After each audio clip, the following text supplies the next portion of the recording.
Olá, casados para sempre. Eu sou a Gisélia do Márcio. Eu sou o Márcio da Gisélia. E nós somos Casados para sempre. E nós estamos aqui hoje com um convidado muito especial, um casal, né, gente? Você que está acompanhando aí pelo YouTube, vocês já viram que nós trouxemos vários casais.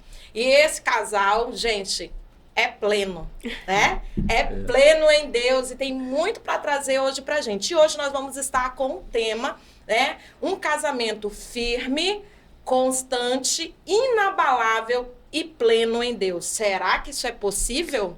Uau! Nós vamos aprender hoje e nós temos aqui conosco hoje os pastores Gilmar e Kátia Antoni. Né? Pastora Kátia é mãe e esposa em tempo integral, também a idealizadora da Conferência Plenas aqui em Manaus. Pastor Gilmar Antoni é empresário, contador, pastor com formação teológica pela Boas Novas, né, faculdade. Eles são casados há 16 anos, são pais do Aquiles e da Helena, né? E também esqueceu de colocar aqui do integrante do Judá, né? Verdade. Então, nós queremos dizer para vocês que vocês são bem-vindos aqui. Amém? Amém. Amém. Amém. Eclesiastes 4:9 diz assim: melhor é serem dois do que um, porque a melhor recompensa no trabalho de duas pessoas. Hoje nós vamos ver exatamente isso, né? Como é importante serem dois do que um. E a gente vê que há sim uma recompensa sobre isso e como é melhor você passar por situações juntos do que separado. Muito bem. Então nós queremos ouvir vocês, né? Sobre esse casamento firme, constante, inabalável e pleno em Deus. Então, na trajetória desses 16 anos, com certeza teve muita vivência. Teve muita coisa, né? E aí a gente quer aprender hoje com vocês como manter um casamento realmente firme, constante, inabalável em Deus. E nós queremos passar para vocês aí. Quem começa primeiro? Primeiro, Primeiro, sacerdote? pode ser esposa. Amém. Eu não consigo pensar em outra passagem se não for em Mateus 7, 24, 29. Uma casa firmada sobre a rocha, né? Um casamento firme, ele precisa ter esse fundamento muito sólido na palavra do Senhor. E eu acho que depois o pastor Gilmar, ele vai poder testemunhar exatamente sobre isso. Quando ele pensou em divorciar, o que fez ele permanecer em casa foi a palavra de Deus, né? Então, o nosso casamento balizado mesmo e nessa palavra que faz a gente permanecer apesar das indiferenças, das circunstâncias. Então, eu não poderia falar outra coisa. É um casamento firme, é aquele que é firmado na rocha, né? No Senhor, na palavra de Deus. Vai vir as tempestades, né? Vai vir as dificuldades, mas nós vamos permanecer. E foi isso que aconteceu ao longo desses 16 anos. Na verdade, quando nós nos casamos, 2 anos depois, mais ou menos, eu fui para Cristo.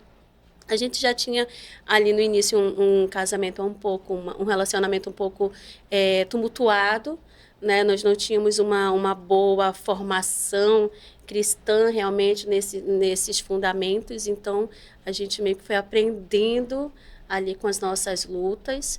E quando eu fui para Cristo, era como se fosse a minha última opção, né? Eu falei, eu preciso de algo para salvar minha família.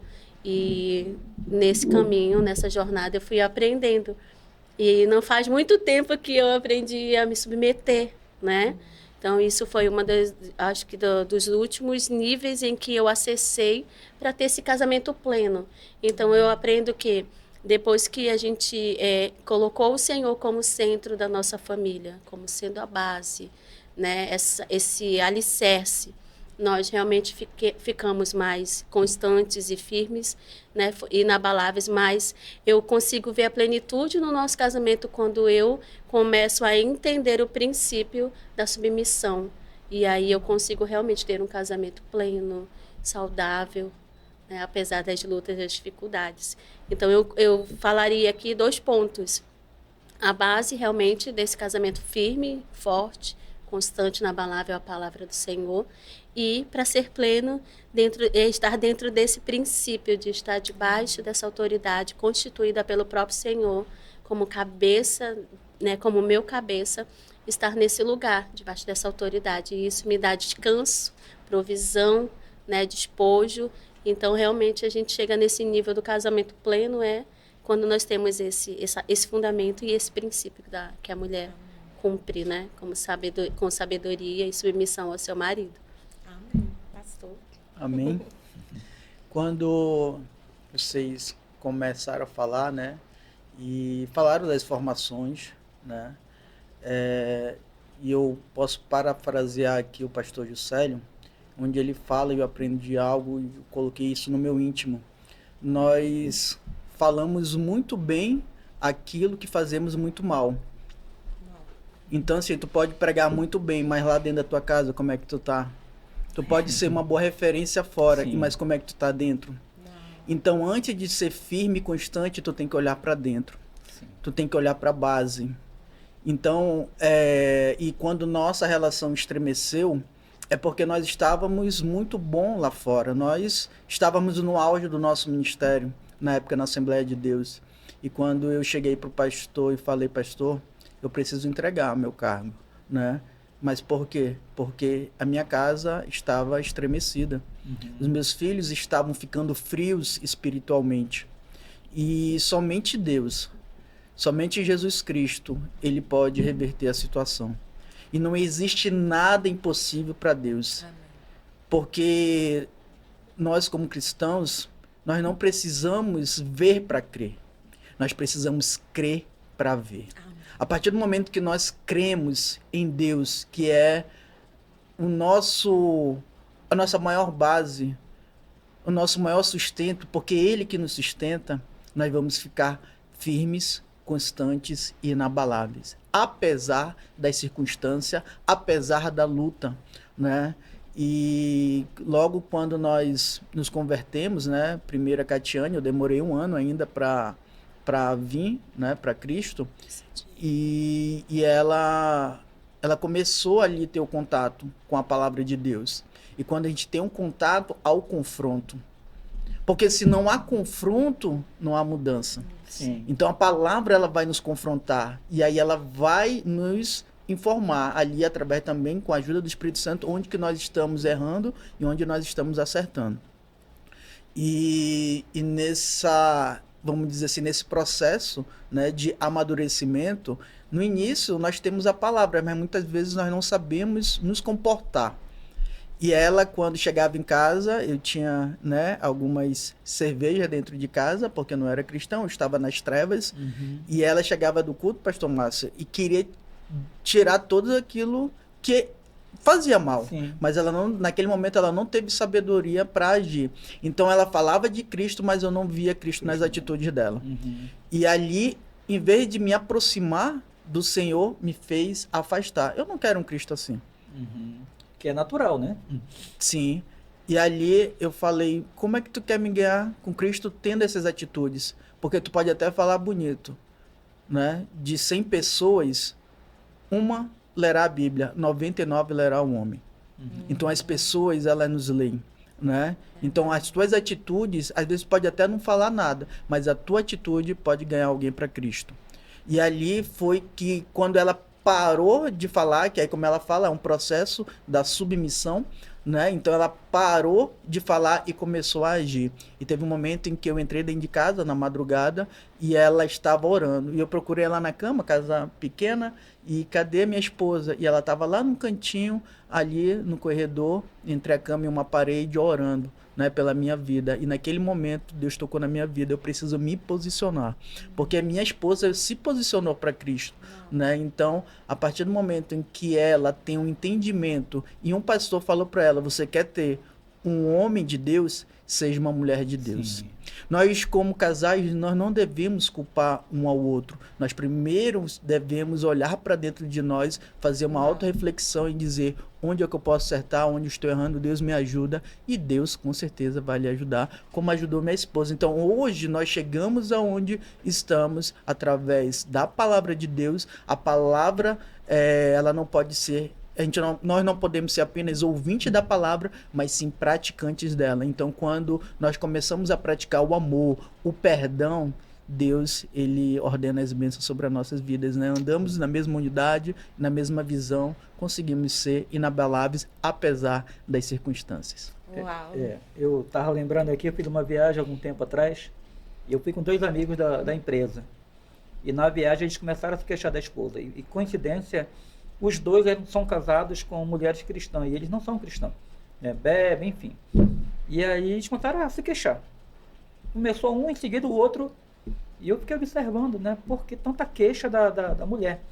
Aí eu perguntei, cara, mas sim, qual o problema? E o que pega, na verdade, na relação aí de vocês? Porque vocês começaram a se queixar, e era uma viagem longa de carro, né? Mais ou menos umas 3 horas de viagem, e passar 3 horas ouvindo queixo não é legal.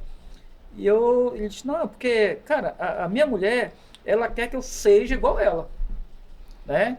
Já falei para ela que se um dia eu quiser, eu vou na igreja, tá? Resumindo, enfim.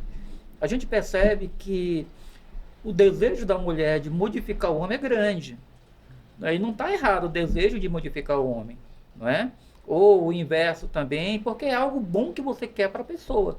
Agora, a forma que você está buscando, aí sim é um problema, né? Eu separei aqui 1 Timóteo 5,8, diz assim, pegando a sua fala do início, na questão ministerial, Paulo, orientando a Timóteo, diz assim, olha, contudo, se alguém não cuida dos seus, especialmente da sua própria família, este tem negado a fé e se tornou pior do que um descrente, né? O que baliza a nossa fé, o que baliza o ministério é a nossa família. Se você não tem uma família equilibrada, ou você não tem uma família voltada para o Senhor, eu digo que não é o tempo de você estar em ministério. É tempo de servir ao Senhor, com certeza. Agora, em etapas de ministério, não. Né? A gente ouve relatos assim, muito comuns das pessoas dizerem assim, não, eu cuido da obra de Deus, enquanto eu estou cuidando da obra de Deus, Deus está cuidando da minha casa. Né? E eu digo que isso é uma enganação muito grande. Não é? Porque no reino de Deus não funciona assim. A seara é enorme. O próprio Jesus falou isso, mas ela tem dono. Não é? E esse dono é o próprio Senhor. Agora a família, Deus colocou e entregou em nossas mãos. Então eu não posso querer que Deus coloque alguém dentro da minha casa para me balizar. Então, na verdade, é algo que tem que partir do homem, de um posicionamento, ou muitas vezes parte da mulher. Né? Como vocês aqui estão relatando, que parte primeiro da pastora, ela entendeu esse processo, e ela foi se posicionando para que você pudesse se posicionar. Né? E é muito legal a gente ouvir isso, porque eu tenho certeza que fala para muita gente que está em casa, passando por situação similar. A gente ouve isso muito. Pastor, ore pelo meu esposo, ore por mim, ore pelo meu filho, e a gente vê que aquilo que é mostrado dentro do ministério, infelizmente, muitas vezes não é vivido dentro de casa. Parece que é um evangelho que só funciona dentro da igreja, dentro do templo. Mas dentro do lar, ele se torna um evangelho inoperante. Isso não é real. Não deveria ser real. Né? Porque a palavra de Deus, ela é viva, tanto dentro do templo como dentro de casa. A questão é como nós vamos aplicar ela. Né? É muito importante. Eu achei interessante aqui que o pastor trouxe para a gente sobre essa questão do confronto e do posicionamento. Né? Porque quando nós estamos passando por situações, né? Porque quando a gente fala assim, em um casamento constante, a gente observa que não é ausência de problemas. Nós não vamos ter, né? Um casamento constante, firme, inabalável, pleno em Deus. Uau, é aquele casamento lá do filme. Conto de fada, né? Do conto de fada, do comercial de margarina, né? E quando vocês falaram aqui, né? Vocês falaram, olha, em confronto e posicionamento. Muitas vezes, o que a gente observa, pastores, nos casamentos, é que quando há o confronto, a pessoa desiste. Eu vou desistir, porque não quer viver o processo. Que também foi outra palavra que vocês trouxeram para cá. Não quer viver o processo, né? E a gente entende que para a gente frutificar, para a gente florescer, a gente vai ter que morrer, né? Para as nossas vontades, para aquilo que a gente quer, para aquilo que muitas vezes a gente acha que é certo. E eu tenho certeza que durante essa trajetória do casamento, quando o divórcio bateu a porta da casa de vocês, vocês decidiram, se posicionaram naquele momento e disseram, não, eu vou viver esse processo, né? E aqui eu vou morrer. agora, né, morrer para minhas vontades, aquilo que muitas vezes eu acho que é certo, mas eu vou morrer em favor, né? Pastor, com certeza, teve que morrer como a simbologia que Cristo traz, né? Sobre a noiva, né? E o noivo. E ali, naquele momento, ele traz isso, né? Para o casamento. E muitas vezes, o que o noivo fez? Ele morreu pela noiva. E muitas vezes, dentro do nosso casamento, o homem, às vezes, vai ter que morrer. A noiva, ela tem que também fazer a entrega, né, pastores? Deixa eu falar um pouquinho, né? Pode falar, fica à vontade. Que Deus já está aqui, Espírito, confirmando, né? Quando nós olhamos para o Éden, nós vemos que a Eva, ela comeu do fruto, né? E aí, por essa atitude dela, entrou o pecado. O pecado gera a morte, né? Mas Adão, até aquele momento, não tinha comido do fruto. Então, era como ele se tivesse vida, né? Ele tivesse vivo ainda. E quando eu posso contextualizar aqui, olhando para o Jardim do Éden, e Eva chegando para Adão dizer, e agora? E o Adão fala, eu vou morrer, mas eu vou contigo.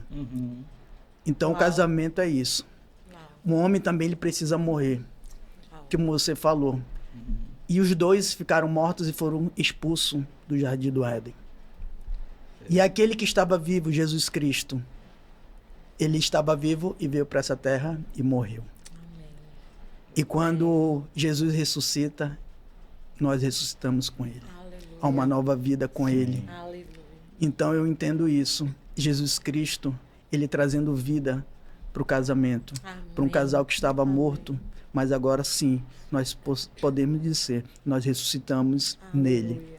Amém. O que é muito interessante dessa passagem que você acabou de citar é que os olhos deles só se abrem depois que Adão prova do fruto, né? Porque eles já eram ali, né? Então, quando ele prova do fruto ali, proibido, a Bíblia diz que os seus olhos se abriram e eles perceberam que ambos estavam nus, né? E a Bíblia romantiza muito a história de Romeu e Julieta, né? Que um entrega a vida ali pelo outro. Mas no Éden acontece algo similar. Adão lhe entrega a vida dele, porque ele tinha conhecimento também que aquela árvore, aquele fruto ali era proibido, ele não poderia tomar aquele fruto. Alguns dizem que o Adão ele foi enganado, né? E a própria, algumas traduções falam isso. Eu não consideraria exatamente um engano, né? Porque ele sabia que aquela fruta, ela não camuflou aquela fruta ali para ele, para que ele fosse literalmente enganado. Né? Livre-arbítrio, né? Livre-arbítrio, exatamente. Mas esse se entregar que Adão fez, né? E eu vejo isso de uma maneira assim, muito profética, porque lá em Efésios 5:20, né? Ele vai falar exatamente disso, sobre se entregar. E ele entregou ali a vida dele. Né? Ele disse, eu não vou deixar ela sozinha. Cometeu um erro aqui, né? E eu vou assumir esse dano juntamente com ela. Né? Então, eu vejo, sabe, pastor, que no casamento, exatamente, tem momentos que a gente tem que se entregar à morte ou se entregar sabendo que vai haver um dano. Mas eu não vou deixar ela sofrer o dano sozinho. Né? Então, essa parte eu acho ela crucial na vida de um casal. É muito interessante. E algo que também, né, a pastora Cátia colocou aqui, que eu achei assim muito interessante, é essa mudança a partir do confronto, né? Que o pastor disse, olha, né, eu não consigo, né, ver esse Cristo revelado em você. Eu vejo na tua fala, mas, né, ele revelado em você, porque eu sempre falo aqui, né, que as palavras o vento leva, mas o exemplo ele vai arrastar. Né? E nessa trajetória, todo nesse percurso aí, você disse assim, não, eu vou me posicionar, agora vai ser diferente, agora eu vou me calar, né? Então, fala pra gente um pouquinho sobre isso, porque muitas vezes a mulher, ela tá lá na casa dela e ela tá fazendo essa força, lutando, né? Ah, não, você tem que orar, né? Até o último podcast eu falei, você tem que orar, porque eu oro assim. Eu falo, né? Eu digo que quando eu oro, gente, lá em casa todo mundo sabe. É um escândalo, pastor. Né? Todo mundo sabe. A vizinhança sabe. Ele tá fazendo o devocional dele, não, ele faz lá no secreto, às vezes Deus fala com ele dentro do quarto, na moto, Deus ministra, ele chega e diz assim, amor, Deus falou isso comigo. Né? Totalmente diferente de mim. Mas, às vezes, eu olhava e dizia assim, não, não é tão espiritual, não vejo aqui orando, se jogando aqui nesse chão, né? Mas Deus tem a forma dele fazer e dele trabalhar, e você percebeu isso, não é? Sim, na verdade, quando eu entendi que era mais sobre mim do que sobre ele, Isso é bom. esse processo, ele foi fluindo e eu fui saindo mais rápido desse lugar. Quando eu saí do lugar de vítima e olhar para o meu esposo, ele é o errado, ele não está na igreja, ele não está fazendo, Quando eu saí, eu falei, o Senhor quer me tratar nesse lugar, aí foi mais suave, foi mais leve. Como a palavra fala, o jugo suave e leve do Senhor. Ele conhece a nossa estrutura, então não há um peso sobre nós, aquilo que a gente não consegue suportar. Mas é que a gente quer fazer na nossa medida, na nossa força, na força do nosso braço. E eu lembro da palavra que fala, não, olha, não é por força, não é por violência, é o Espírito Santo que convence o homem do pecado. Então, eu entrei nesse lugar de trazer o Espírito Santo para a minha casa. Já que eu entendi e tive essa consciência, é o Espírito Santo que faz? Então, ele tem que estar aqui. Já que eu não consigo mudar, então é quem é o Espírito Santo. E aí, eu comecei a trazer o Espírito Santo para a minha casa. Limpando fisicamente mesmo, espiritualmente, para atrair a presença do Espírito Santo. E eu me posicionando sempre, me submetendo ao Senhor.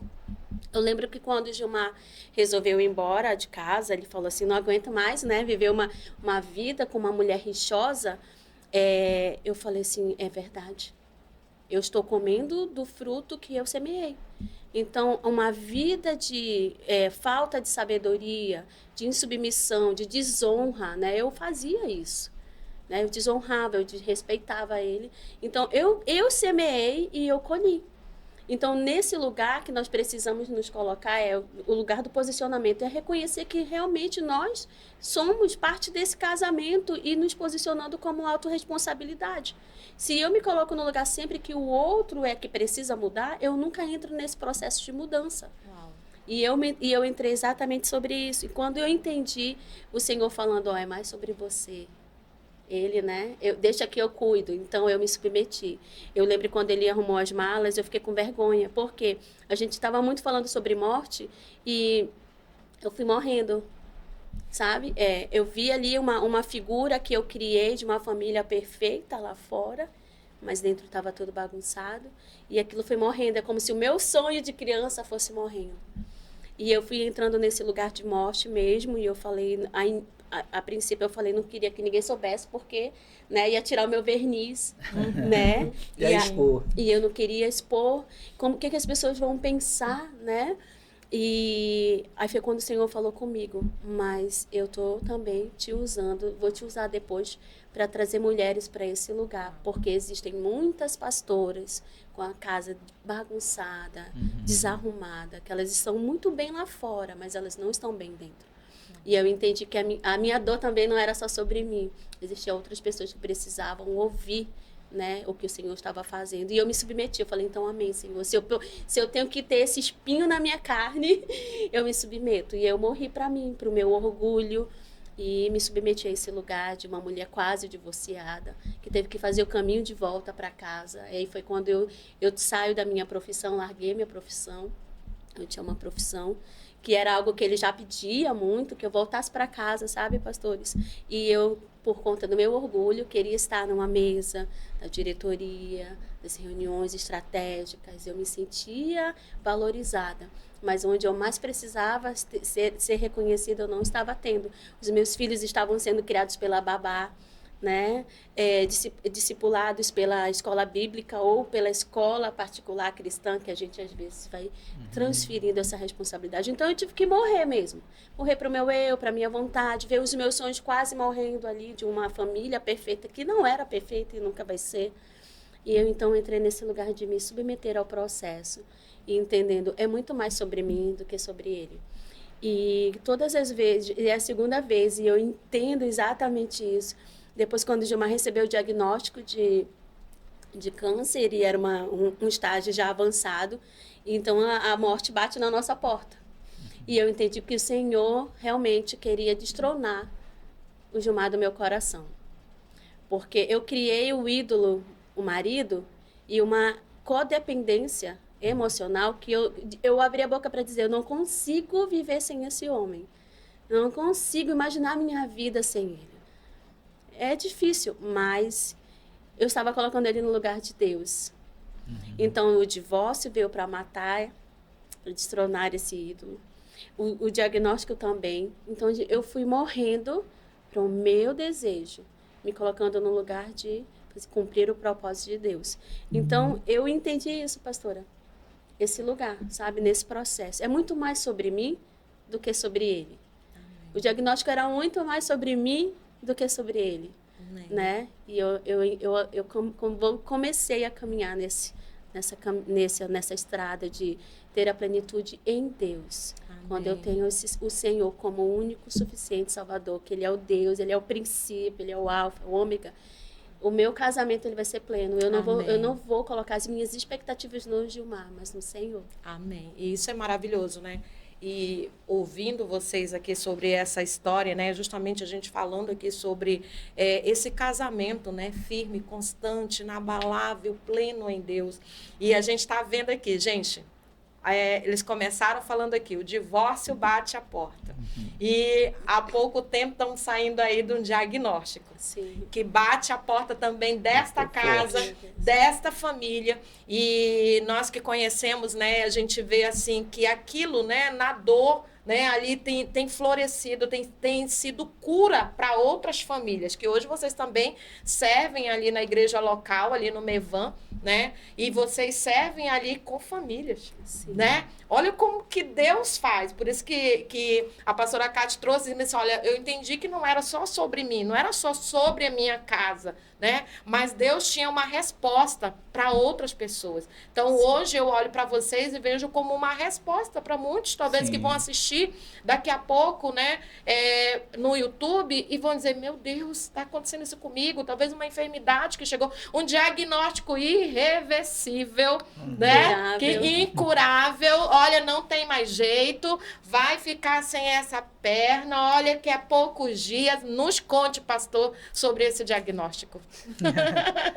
Foi logo após, né, a última conferência em 2023, então saímos de Manaus com o diagnóstico de neoplasia, e aí a investigação e tudo deu câncer, e o câncer já estava, o tumor na minha perna com 25 centímetros, e por estar desse tamanho, né, os médicos falaram que eu tinha 99% de amputação. Chance, né? Então eu deveria amputar justamente para não atingir outras partes do corpo, que até aquele momento nós não sabíamos que já tinha atingido.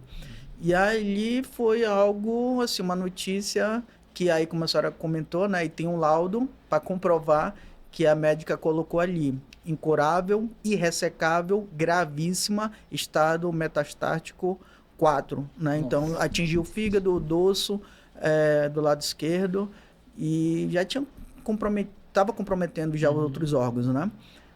E aí foi uma luta. E quando a gente recebe essa notícia, né, eu costumo falar que antes de eu receber esse diagnóstico, eu falava, eu sou pastor, ministrava, que Deus, Jesus, curava do câncer. Mas eu nunca tinha passado por tamanha situação, né? E é diferente quando você fala e quando você passa. E eu entendi aí, e eu comecei a entender nesse meu processo que muitas vezes eu orava, Senhor, né, me usa, Pai. Eis-me aqui, faz a tua vontade, o teu querer. E aí quando Deus vem e te permite essa doença, e aí você, meu Deus, me tira isso, me tira daqui, né? Quer mudar a oração agora? Exatamente. Não pode ficar arrependido, não. Pera, Senhor. Então, assim, e após, né, aí foi feito toda a cirurgia, né, foi uma luta, quebramos protocolos dentro da medicina, então Deus usou, né, ali os médicos, usou minha vida, como o radioterapia, que eu fiz radioterapia, fiz quimioterapia, eu passei todo por esse processo, meu cabelo caiu, e assim, mas só voltando um pouquinho antes, quando eu recebi a notícia, né, e que eles falaram 99%, a maioria, todos falaram, na verdade, a grande possibilidade de eu perder a perna, ser amputado, e eu comecei a entrar num estado depressivo. Eu comecei a olhar pessoas, né, que foram amputadas, quais são as melhores pernas mecânicas, a questão de como eu mudar o meu carro ali, a adaptação do carro para poder eu dirigir, que eu tinha minha família, meus 2 filhos, né? E eu entrei nesse estado depressivo. E é por isso que a palavra diz que é melhor serem 2, né? Porque ali, onde você foca, você vai maximizar aquilo que você foca. Então, ali eu estava maximizando naquilo que eu estava focando, que era a minha dor, aquele meu gigante, eu vou perder a perna. E a minha esposa entrou e falou, você não vai perder a perna. Você não vai ser amputado, porque nós servimos um Deus que Ele cura, liberta, salva e ainda faz milagre. Aleluia. E que nós íamos ser um milagre, uma testemunha para essa geração, para essa nação, para a cidade em que nós moramos. E ali foi quando eu parei. Aí eu parei. Aquela palavra me trouxe vida, né? E aí a minha esposa falou isso e determinamos que nós não íamos ser amputados, né? E foi quando eu comecei a reagir. E eu comecei a viver uma vida mais próxima do normal, sabendo da gravidade da minha situação, do laudo que eu tinha, de algo que era impossível para a medicina, incurável, mas eu sabia que era possível para Deus. E fomos buscar em Deus. E foi levantado um exército, né? Eu acredito que na Conferência Plena vou ver muitas pessoas que oraram por mim, que eu não tinha visto, que eu não vi ainda, né? Mas nós vamos ter um prazer ali eu dizer obrigado, porque Deus ainda ouve a oração. Umas que ainda nem conhece, né? Sim. A gente estava numa viagem e a gente esbarrou alguém, né? Sim. De outro lugar que viu na internet. E disse, Verdade. é você e tal, né? Tava te procurando, porque viu a pastora, né? Ali e vê como Deus vai mobilizando, né? Esse lugar e é muito importante, né? E hoje, a gente, dentro desse diagnóstico todo, né? A gente estava até brincando aqui antes de começar, né? Gente, ciclista, né? Tá, gente? Pedala, gente. Olha só. 60 km por semana. Né? Olha aí, Uau. pedala, né? Vai pra academia cedo, gente. Eu vi lá. Só o pós-treino dele, tá? Que eu digo, olha, eu digo padrão, assim, não. o pós não tá muito padrão, não, É né? que tinha farinha, gente, lá. Aí teve que colocar farinha com ovo. Mas, né? gente, assim, a gente ver que foi a própria mão de Deus. A própria né? mão de Deus. A própria mão do Senhor, né? De ver o espanto dos médicos, Sim. né? De olhar assim, que já tinha dado o diagnóstico, né? Então, a gente entender que a última palavra é do Senhor. Sim. E como algo que o Senhor colocou aqui, passou sobre, justamente lá em Eclesiastes, que diz, por que é importante a gente ser 2, né, ali? Porque naquele momento vai acontecer situações e que nem todos vão estar naquela mesma, né, não vamos dizer, na mesma vibe, né, naquela coisa, um tá crendo, o outro não tá muito, mas o outro vai chegar ali, vai dizer, aí vamos.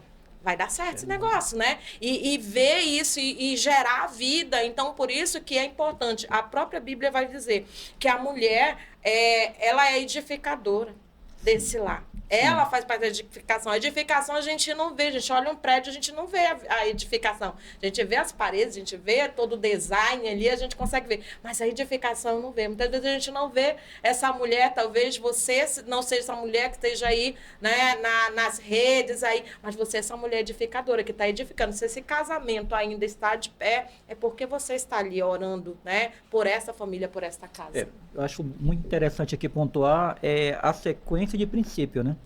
Então, quando a gente vive princípio, Deus cumpre promessa. Isso é básico para o crente. Agora, muitas vezes a gente quer viver promessa sem cumprir princípio. E ouvindo o testemunho de vocês aqui, a palavra que você ouviu, que lhe posicionou, foi dentro de casa. E foi da sua esposa.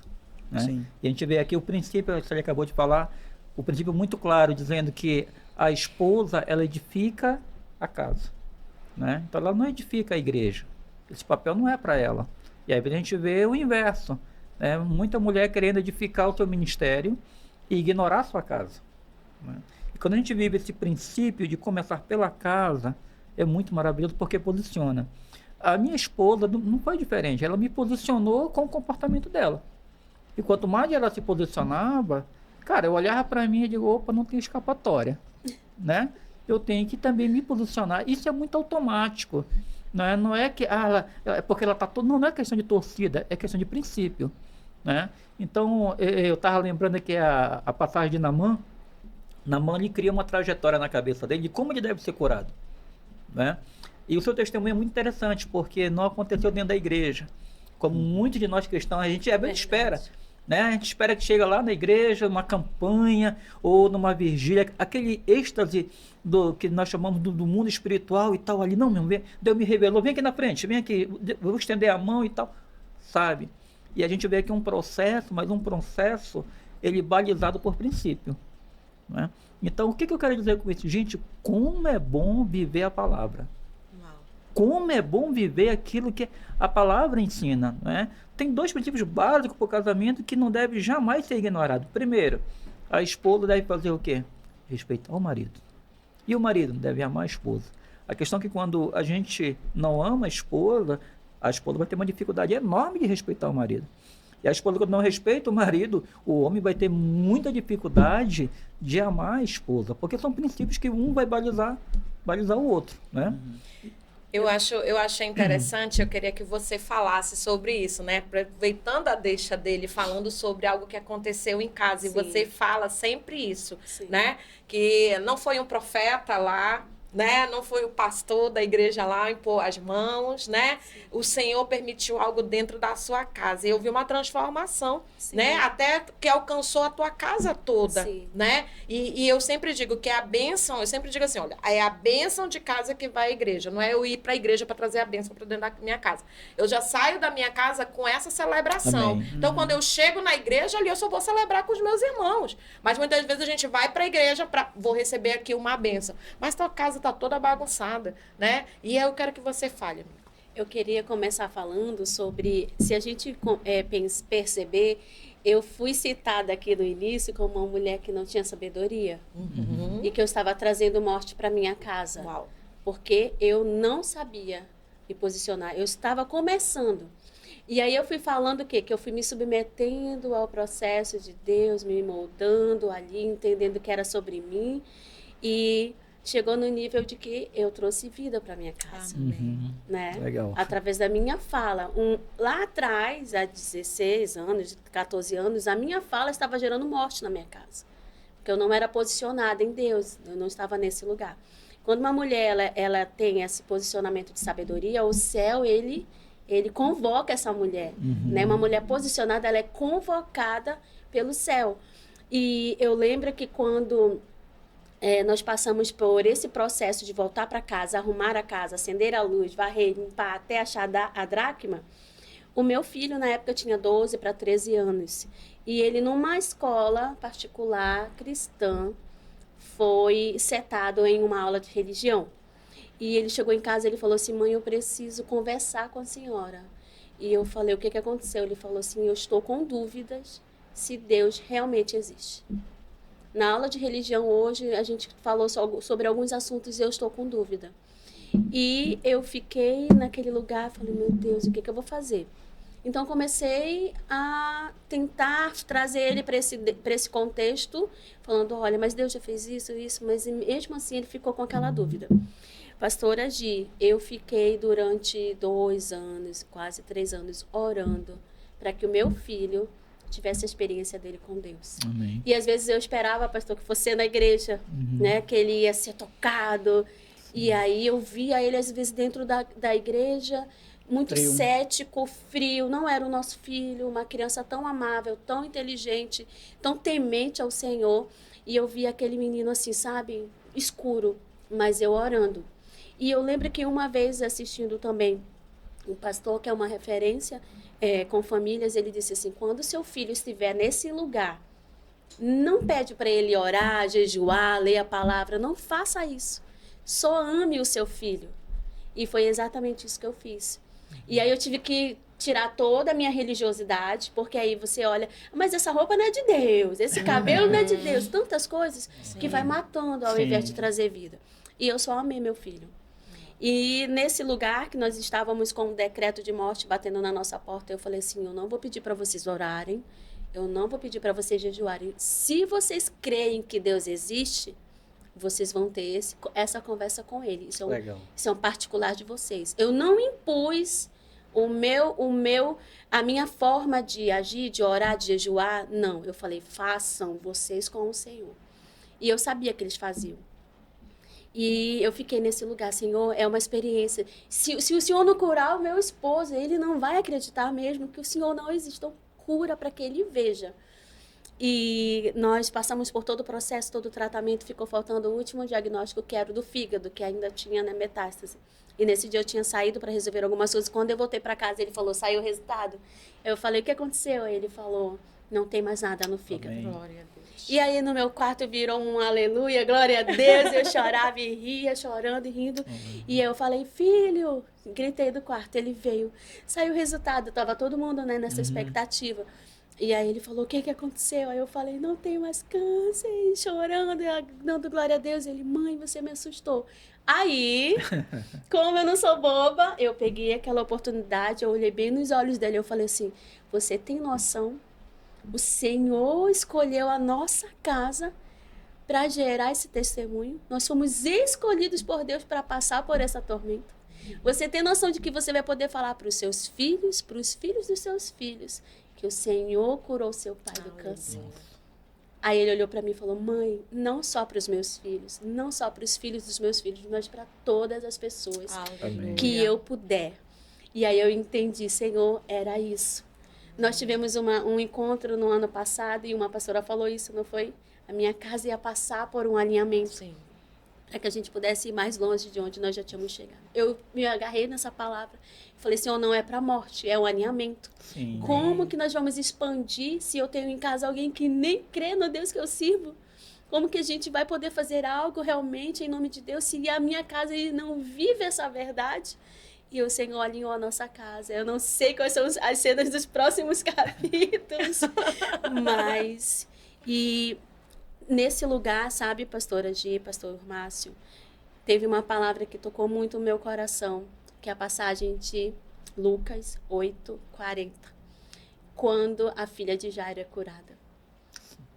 Aquele homem, ele tem que, sabe, sair do lugar de autoridade, de prestígio, de posição ali eclesiástica para ir atrás de Jesus.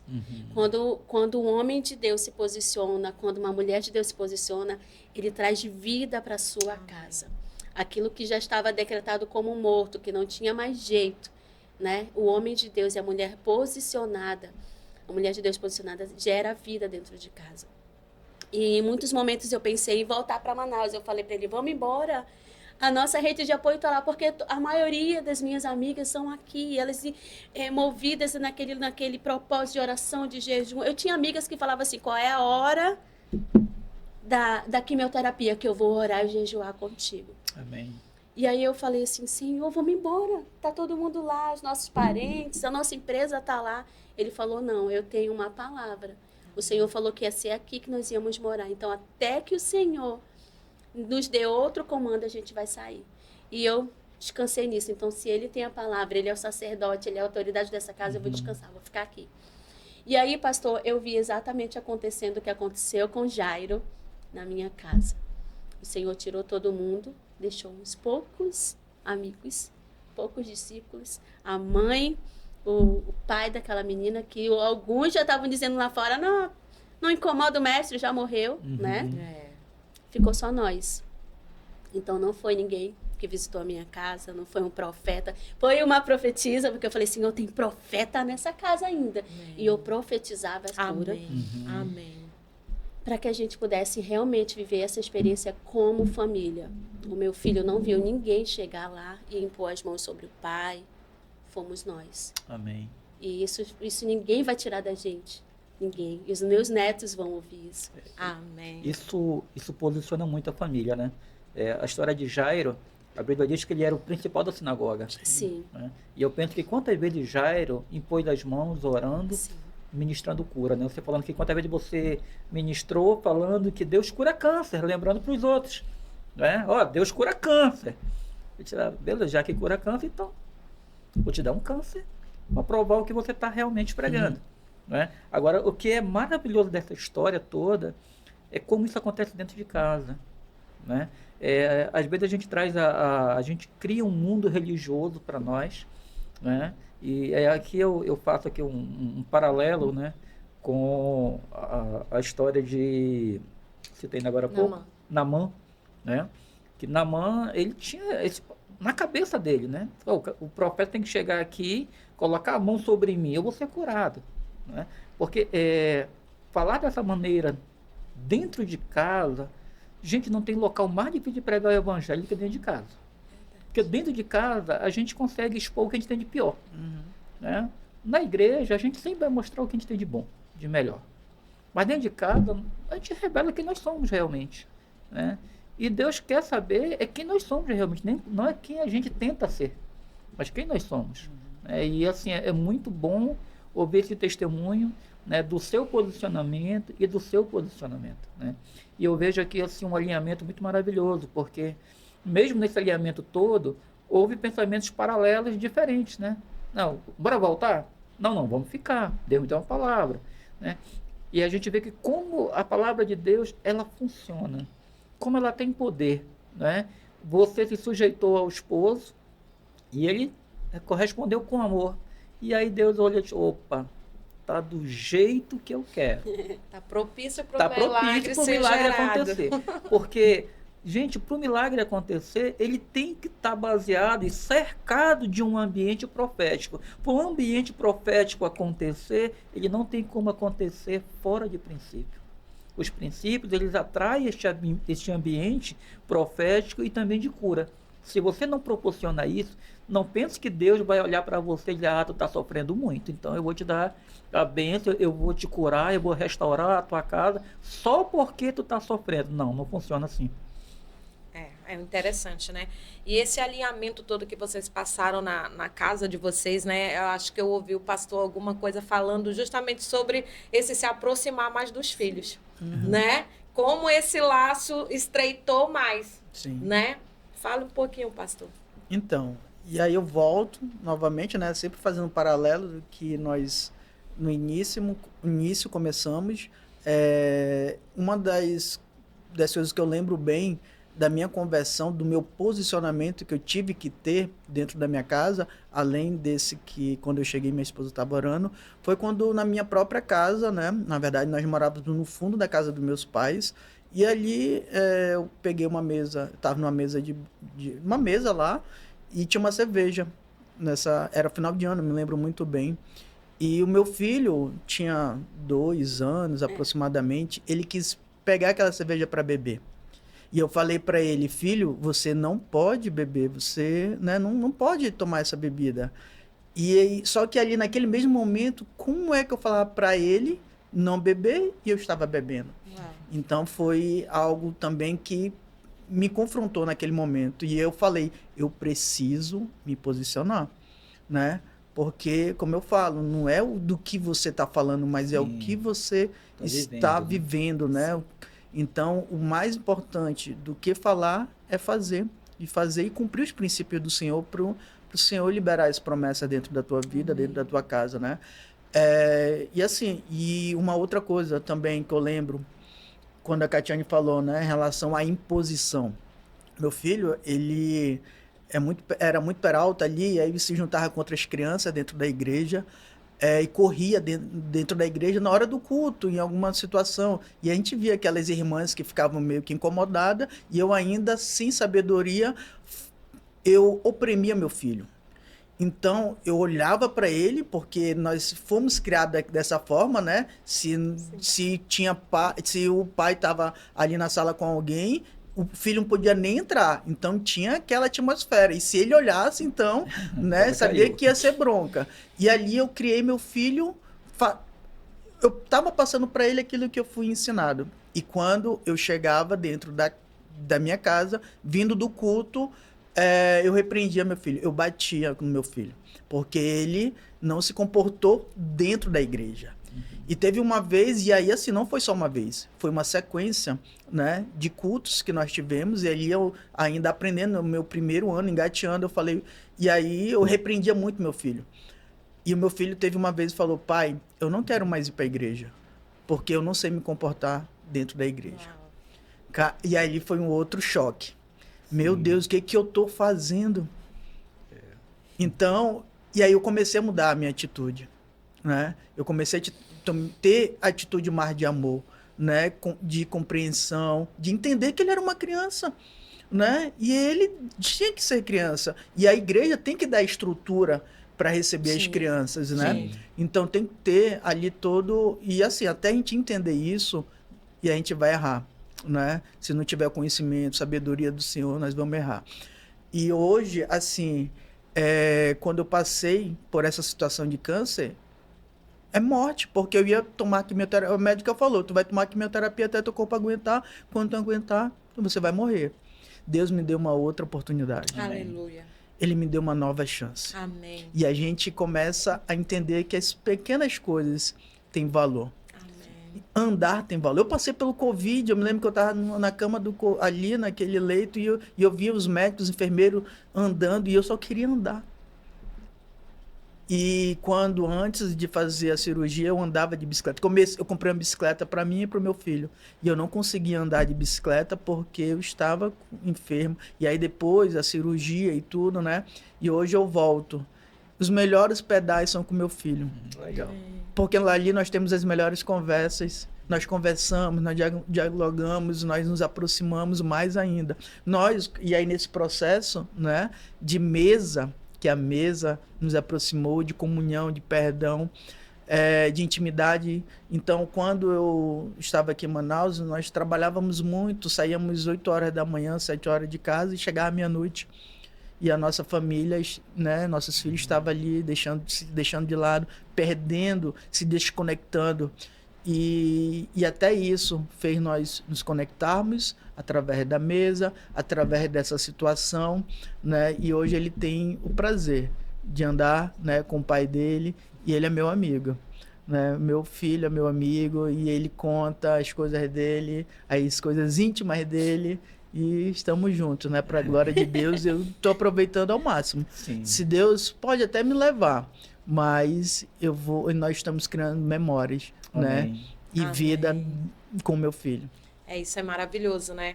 E eu pude ver isso, né? E a alegria dele de amar agora andar de bicicleta, né? Eu lembro que a gente estava lá numa sala e ele agoniado, mãe, eu tô no horário, já vou perder. Eu digo, deixa, meu filho, me dá essa sacola que eu levo para ti. E ele foi ali feliz. E isso é o que mais importa, né? Quando diz, às vezes a gente cita Mateus ali, quando a palavra do Senhor diz assim, buscar em primeiro lugar o reino de Deus e a sua justiça, as demais coisas vos serão acrescentadas. Eu sempre falo para as mulheres, às vezes você coloca ali, não, se eu viver 24 horas dentro de uma igreja. Não, eu digo, a tua casa, ela é reino de Deus, né? Eu digo que, eu sempre falo assim para as meninas, quando eu estou na sala da minha casa, eu digo, olha, hoje mais de 400 mulheres já passaram pela sala da minha casa, vivendo a experiência do lar, mas eu digo, naquele grande dia, o Senhor não vai me perguntar, Gisele, quantas mulheres você recebeu na sua casa? Quantas pregações você fez por aí? Ele não vai perguntar isso de mim. Ele vai perguntar, cadê a tua casa? Cadê o teu marido? Cadê o teu filho? Pode falar. Deixa eu colocar uma dentro também, né? Hoje é mais fácil, né? E as pessoas têm condições de comprar uma bicicleta. Mas não tem tempo para tirar um sábado para andar com seu filho de bicicleta. Perfeito. Né? Hoje tu tem mais condições de dar um celular pro teu filho. Isso. E o teu filho passa muito mais tempo num celular do que você convivendo com ele. Então, a gente precisa remir isso, né? Ter a consciência que a pessoa é mais importante do que as coisas, né? Então tu pode ter condições de dar muitas coisas, mas o teu filho, ele só quer a tua presença. Isso mesmo. E às vezes nós, no afã de querer agradar a Deus, e nós não estamos agradando, vivemos enfiados dentro de igreja, de trabalho, de outras coisas. E o teu filho... Tem uma música da Tamires Garcia que justamente ela diz, né? Cuidando da vinha que não era minha, tentando impressionar Deus, como se a gente pudesse impressionar Deus, né? Fica imaginando a gente querendo impressionar Deus, né? Mas muitas vezes a gente cai nessa bobagem, né? E eu digo, pastor, fazendo essa observação disso que o senhor colocou agora, eu digo que a moeda mais cara é o tempo. Porque hoje tudo a gente diz que não tem tempo, né? A gente trabalha com casais na igreja, às vezes a gente faz uma atividade, outro dia a gente fez uma atividade de um tempo em família, olha, traga seus filhos, vai ter um tempo aqui, 0800 o lugar, só traga né, traz ali o peixinho, traga todo mundo junto aqui, vai ficar. E poucos, né? Porque a maioria, eu não tenho tempo, não dá, né? E não tem tempo. Só que isso vai te custar muito caro. Sim. né? E aí, o que a gente observa hoje, pastores, às vezes, mães cobrando de filhos que já casaram, que já têm uma vida, uma atenção, um amor, que ela não deu, né? Que ela não deu, né? Por mais que a gente ensine, olha, a Bíblia diz que tem que honrar pai e mãe, mas presta atenção, você tem aquilo que você, né, plantou, você semeou ali. Então, muitas vezes você quer esse lugar de afeição se você nunca deu um amor, se você nunca deu um carinho, né? Qual é o tempo? Às vezes achamos que dando um celular, como o pastor colocou, uma bicicleta, uma coisa, ai, pronto, já substituí. Às vezes a gente dá, eu lembro que uma vez eu recebi uma pastora em casa, e ela falou que ela chegava com a filha dela, como ela tinha umas atividades fora, né? E ministerial, e geralmente caía no dia do aniversário da filha dela. E aí, sabe o que ela dizia? Ela dizia assim pra ela: você quer um presente grandão ou você quer uma festa de aniversário? Ela já fazia o grandão, que era pra criança ir pro presente grandão, né? E não a festa, porque se a criança desejasse a festa, ela não podia ficar, porque ela tinha, né, uma atividade ministerial.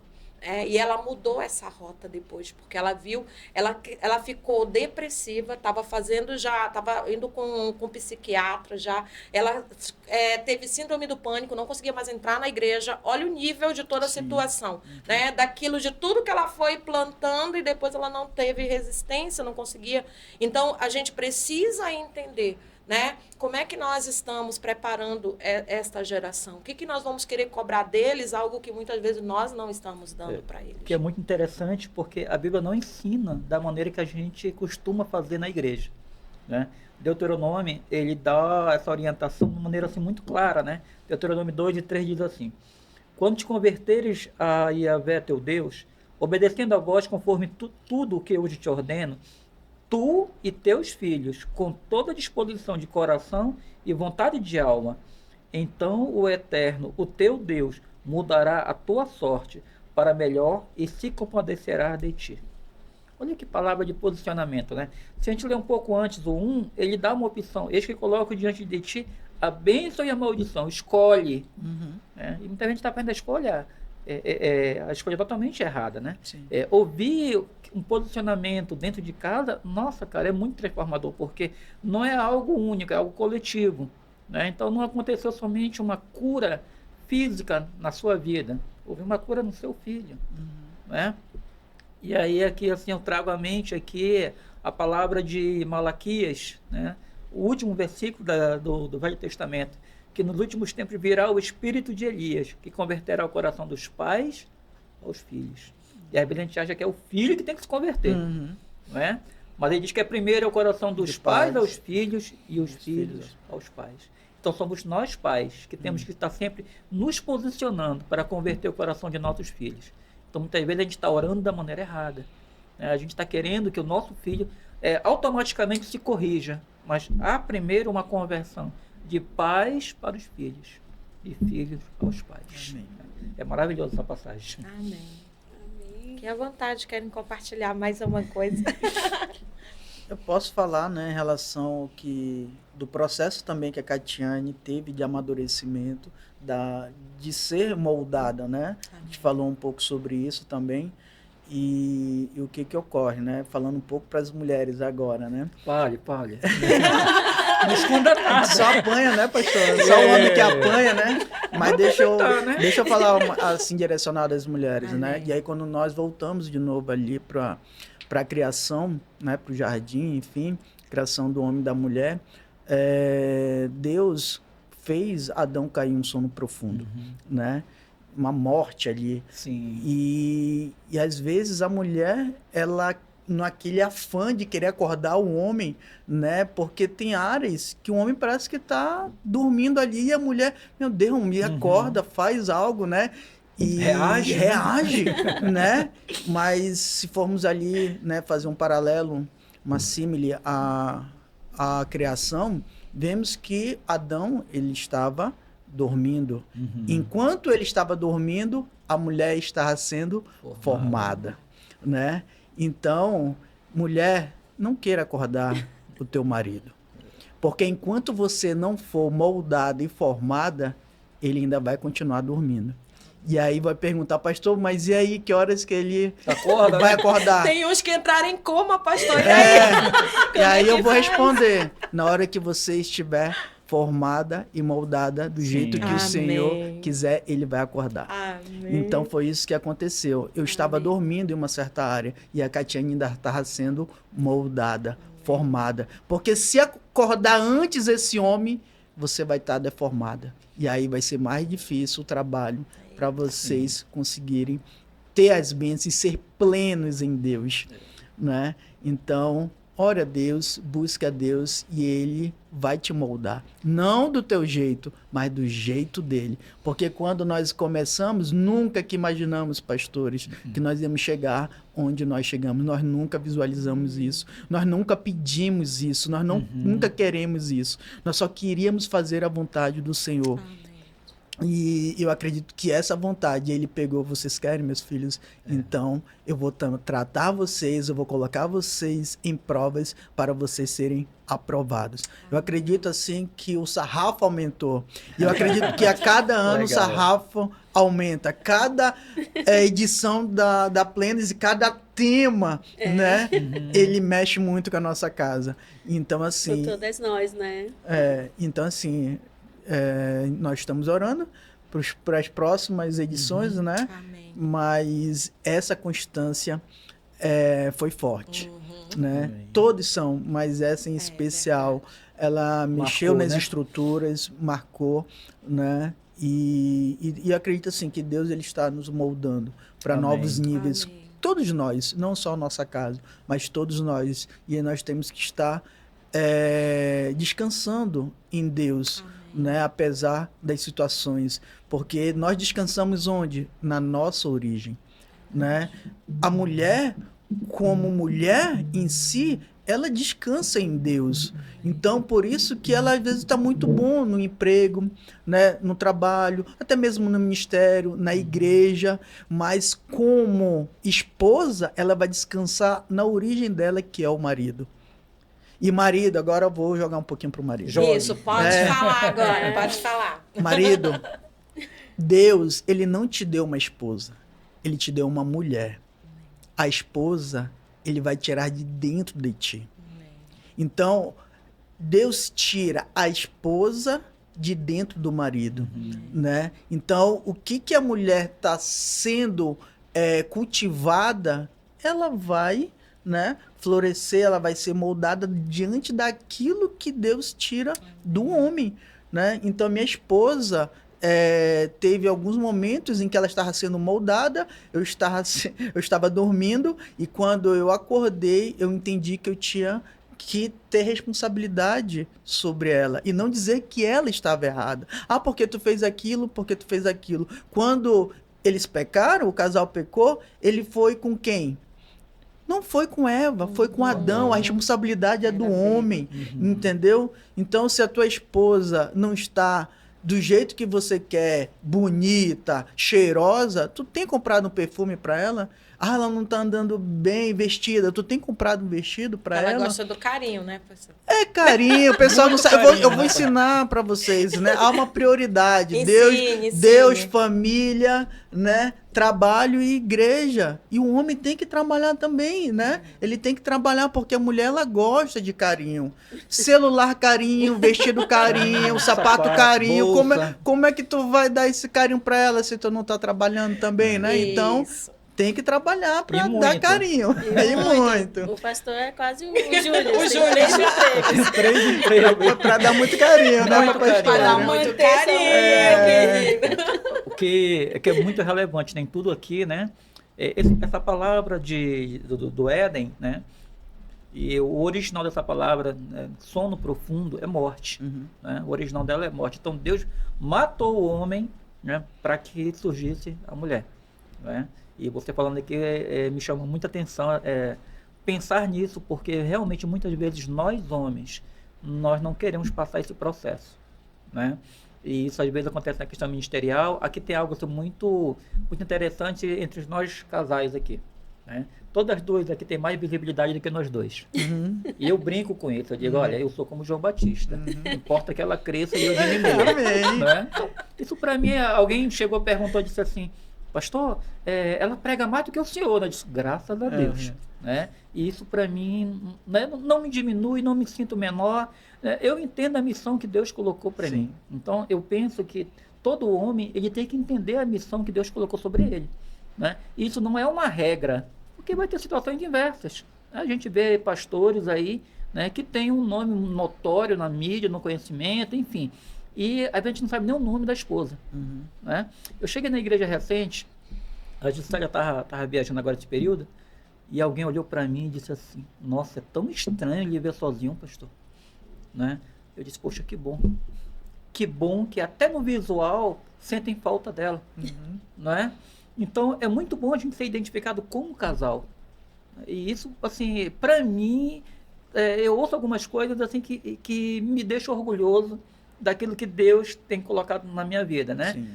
Encontramos uma amiga de muitos anos, e ela chegou e disse assim, parabéns, a sua esposa está muito bonita, você está cuidando muito bem. Nossa, isso para mim é um pagamento enorme, sabe? Então eu acho que todo homem, ele tem que ter essa preocupação, né, de projeção da esposa. Às vezes eu brinco, ela chega e ela diz, olha, eu sou escritora, eu sou psicóloga, não sei o que e tal. E você, pastor, eu sou o que pago.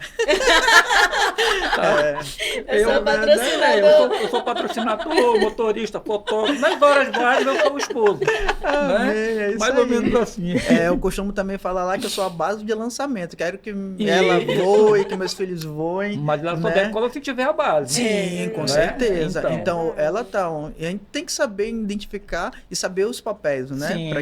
Para aquele tempo, em tudo, né? Então, assim... Lógico que ela vai lá e vai fazer, mas com a minha bênção, né? Eu falo, né? Você vai... Com carinho. Sim, carinho também é importante, né? Mas ela faz respaldada na minha bênção, né? Amém. E na de Deus, lógico. Deixei as considerações de vocês, nós já estamos aqui, a gente está acabando, tá tão bom, né? Tão maravilhoso. Então, deixem as considerações de vocês aí para os casais, né? O que vocês querem deixar aí. Bom, a gente começou com a pergunta como ter um casamento firme, constante, inabalável e pleno. A base é o Senhor. Amém. Né? Para a gente ter a plenitude é entender que nós somos completos em Deus. Então, que a gente saia desse lugar de gerar expectativa no cônjuge, mas no Senhor. Dentro dessa caminhada que vai vir as tempestades, né? As tormentas, a nossa base ela vai nos sustentar e essa base precisa ser Deus, é inegociável. E nesse processo, cumprindo os princípios, né? Quem tem como base o Senhor e a sua palavra, ela vive a palavra. Então, para ter um casamento pleno, suave, leve, maduro e saudável, não vamos ter um casamento perfeito, mas um casamento saudável é entender o lugar de cada um, alinhando essas prioridades, né? Então, a gente não estava alcançando esse lugar porque a gente estava fazendo as coisas nas prioridades erradas. A prioridade é Deus, a família, né? O trabalho, depois a igreja, e agora hoje a gente consegue usufruir dessa plenitude porque a gente alinhou essas prioridades. Amém.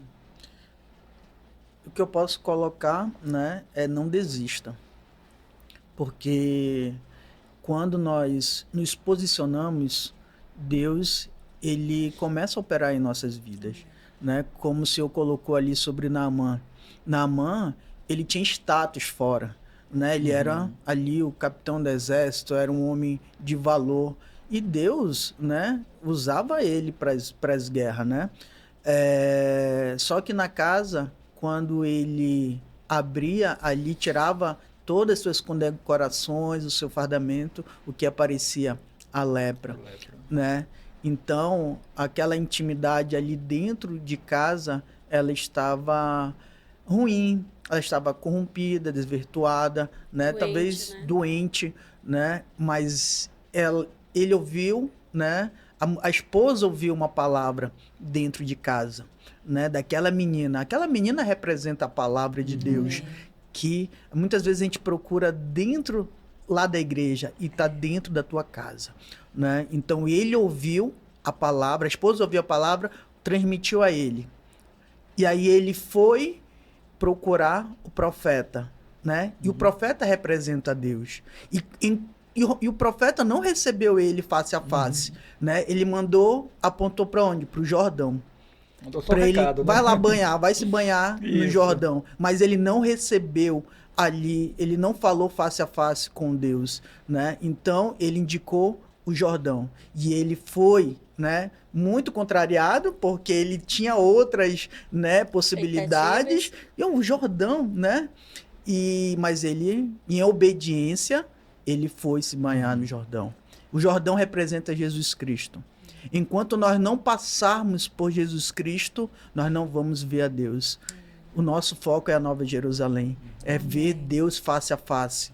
Então, tem a palavra de Deus que precisa ser semeada em nossa casa, né? Então, a fé vem pelo ouvir a palavra. Ele teve fé, ele procurou a Deus, mas antes de encontrar Deus, ele tem que passar por Jesus Cristo, que nos purifica, que nos molda. Amém. Quando ele volta para agradecer, ele vê o profeta face a face. Amém. Eu acredito que tudo isso é um processo.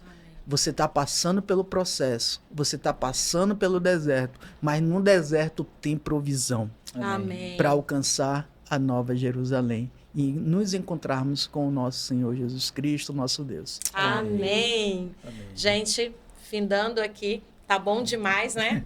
Sabe, vamos esperar eles aqui pra gente fazer novamente, mas nós aprendemos aqui pra gente ter um casamento, né, firme, constante, inabalável e pleno em Deus, é necessário se submeter, é necessário amar e se entregar, e é necessário viver os princípios da palavra de Deus, para que você possa usufruir desse casamento firme, constante, inabalável e pleno em Deus. Deus abençoe vocês e até o próximo programa. Amém.